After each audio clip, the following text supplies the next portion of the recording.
Shalom pendengar yang dikasihi dan mengasihi Tuhan Yesus Kristus. Berjumpa lagi dengan saya Cynthia dalam waktu teduh. Marilah kita menyiapkan hati kita untuk mendengarkan firman Tuhan.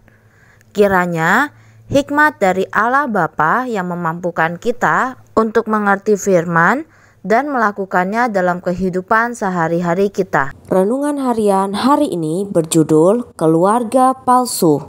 Bacaan Alkitab hari ini diambil dari Matius 15 ayat 1-9. Demikian firman Tuhan. Kemudian datanglah beberapa orang Farisi dan ahli Taurat dari Yerusalem kepada Yesus dan berkata, "Mengapa murid-muridmu melanggar adat istiadat nenek moyang kita? Mereka tidak membasuh tangan sebelum makan." Tetapi jawab Yesus kepada mereka, "Mengapa kamu pun melanggar perintah Allah demi adat istiadat nenek moyangmu? Sebab Allah berfirman, hormatilah ayahmu dan ibumu, dan lagi, siapa yang mengutuki ayahnya atau ibunya, pasti dihukum mati.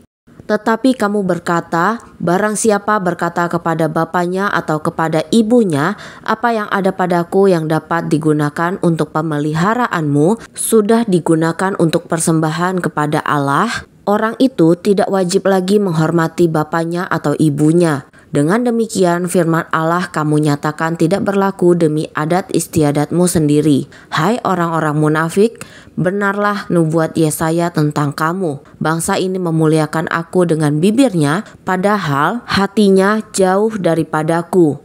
Percuma mereka beribadah kepadaku, sedangkan ajaran yang mereka ajarkan ialah perintah manusia." Nats pembimbing hari ini diambil dari Matius 15 ayat 8. Demikian firman Tuhan. Bangsa ini memuliakan aku dengan bibirnya, padahal hatinya jauh daripadaku. Seorang kontraktor di California mencetuskan suatu ide inovatif dalam menjual rumah-rumahnya. Ia pikir cara yang baik untuk membuat sebuah rumah tampak menarik adalah dengan menghadirkan keluarga di dalamnya saat ia memamerkan rumah itu kepada calon pembeli. Maka ia menyewa para aktor untuk memerankan keluarga bahagia dalam rumah-rumah model yang dibangun perusahaannya. Bahkan para pembeli dapat bertanya kepada aktor tentang kondisi rumah itu. Setiap anggota keluarga palsu itu menjalankan perannya masing-masing. Ada yang memasak, menonton televisi, dan bermain, sementara para calon pembeli rumah melihat-lihat. Pemalsuan seperti ini memang tak salah, namun renungkan kepura-puraan para pemimpin agama di zaman Yesus. Matius 15 ayat 1-9. Mereka pura-pura mengasihi Allah dengan saleh membuat daftar aturan yang harus mereka dan orang lain patuhi. Namun ini hanya cara agar mereka tampak saleh. Mereka bahkan menganggap aturan buatannya sama penting dengan hukum yang langsung difirmankan Tuhan. Yesus menyebut mereka munafik. Di ucapan bibir saja tampaknya mereka menghormati Allah, tetapi hati mereka berkata lain. Mereka jauh darinya.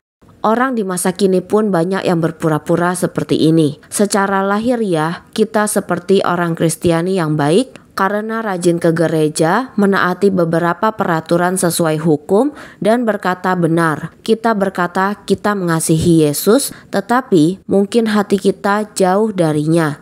Allah menghendaki kita untuk tidak berpura-pura. Allah melihat jalan kita dan mengenal hati kita. Apa yang dapat kita sembunyikan darinya? Kebenaran lahiriah tak menyelamatkan. Dia tahu lubuk hati kita yang terdalam. Kepura-puraan bertentangan dengan iman sejati. Demikianlah renungan harian hari ini. Sampai jumpa lagi pada kesempatan berikutnya. Tuhan Yesus memberkati kita semua.